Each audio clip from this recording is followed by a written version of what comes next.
বন্ধুরা, আপনি কি জানেন মা কালী দশমহাবিদ্যার প্রথম ও প্রধান রূপ? 10 মহাবিদ্যার মানে হল দেবীর 10টি মহাশক্তির প্রকাশ।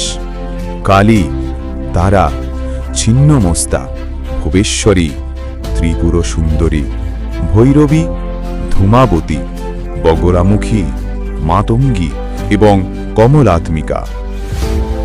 এই 10টি রূপই এক শক্তির 10টি দিক, আর সেই শক্তির মূল উৎস হলেন মা কালী। তিনি হলেন সময়, সৃষ্টি ও বিনাশের অধিষ্ঠাত্রী। তিনি অন্ধকারের মধ্যেও আলোর জন্ম দেন।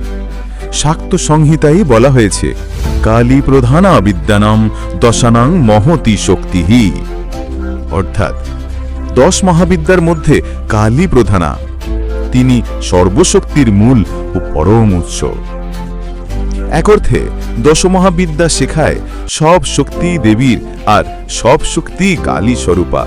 যিনি জগৎকে ধারণ করেন তিনিই কালী, তিনি মহাশক্তি। যদি আপনি দেবীর এই তত্ত্ব জানতে ভালোবাসেন, তাহলে বৈদিক চেতনা ইউটিউব চ্যানেলটি সাবস্ক্রাইব করুন আর ফেসবুকে ফলো ও শেয়ার করুন, যেন সবাই জানতে পারে মা কালীর অসীম শক্তি ও করুণার কথা।